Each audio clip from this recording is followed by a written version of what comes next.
सभी भक्तजनों को जय श्री कृष्ण। मार्गशीर्ष शुक्ल पक्ष मोक्षदा एकादशी। हरे कृष्ण गोविंद हरे मुरारी, हे नाथ नारायण वासुदेव। हरे कृष्ण गोविंद हरे मुरारी, हे नाथ नारायण वासुदेव। श्री युधिष्ठिर बोले कि हे भगवान श्री कृष्ण, आप सबको सुख देने वाले हैं और जगत के पति हैं, इसीलिए मैं आपको नमस्कार करता हूँ। कृपा करके मेरे एक संशय को दूर कीजिए। मार्गशीर्ष माह के शुक्ल पक्ष की एकादशी का नाम क्या है? उस दिन कौन से देवता की पूजा की जाती है और उसकी विधि क्या है? हे भगवान, मेरे इन प्रश्नों का उत्तर देकर मेरे संदेह को दूर कीजिए। भगवान श्री कृष्ण जी बोले, हे राजन, आपने अत्यंत उत्तम प्रश्न किया है। आप ध्यान पूर्वक सुनिए। मार्गशीर्ष माह के शुक्ल पक्ष की एकादशी मोक्षदा के नाम से प्रसिद्ध है। इस दिन श्री दामोदर भगवान की पूजा धूप दीप नैवेद्य आदि से भक्ति पूर्वक करनी चाहिए। अब मैं एक पुराणों की कथा कहता हूँ। इस एकादशी के व्रत के प्रभाव से नरक में गए हुए माता पिता पुत्र आदि को स्वर्ग की प्राप्ति होती है। आप इसे ध्यान पूर्वक सुनिए। प्राचीन गोकुल नगर में वैशामुख नाम का एक राजा राज्य करता था। इसके राज्य में चारों वेदों के ज्ञाता ब्राह्मण रहते थे। रात्रि को एक दिन स्वप्न में राजा ने अपने पिता को नरक में पड़े देखा। उसको स्वप्न का बड़ा आश्चर्य हुआ। प्रातः काल होते ही वह ब्राह्मणों के सामने अपनी सब स्वप्न कथा कहने लगे।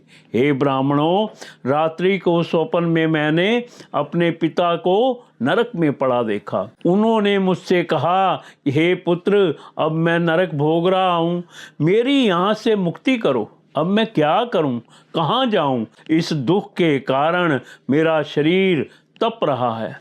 आप लोग मुझे किसी प्रकार तप दान आदि को बतावें जिससे मुझको मुक्ति प्राप्त हो। उस उत्तम पुत्र का जीना व्यर्थ है जो अपने पिता का उद्धार न करे। राजा के ऐसे वचनों को सुनकर ब्राह्मण बोले, हे राजन, यहाँ से करीब ही वर्तमान भूत भविष्य के ज्ञाता पर्वत नाम के एक ऋषि का आश्रम है। आप यह सब बातें उनसे जाकर पूछ लीजिए, वे आपको इसकी विधि बता देंगे। राजा ऐसा सुनकर मुनि के आश्रम पर गए।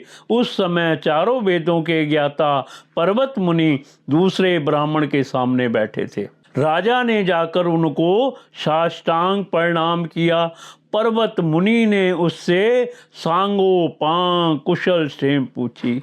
तब राजा बोले, हे देव ऋषि, आपकी कृपा से मेरे राज्य में सब कुशल है, परंतु मेरे मन में अशांति रहती है, उसका कुछ उपाय कीजिए। ऐसा सुनकर पर्वत मुनि ने एक मुहूर्त के लिए नेत्र बंद कर लिए और भूत भविष्य को विचारने लगे।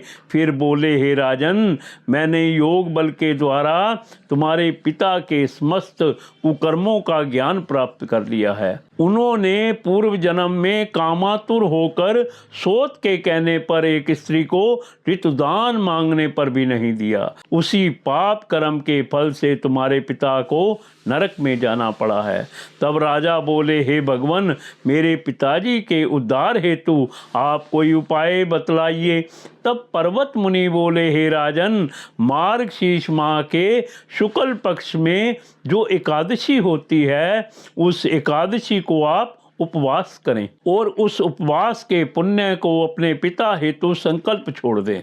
उस एकादशी के पुण्य के प्रभाव से अवश्य ही पर्वत मुनि के वचनों को सुनकर राजा अपने महल को आया और कुटुंब सहित मोक्षदा एकादशी का उपवास किया।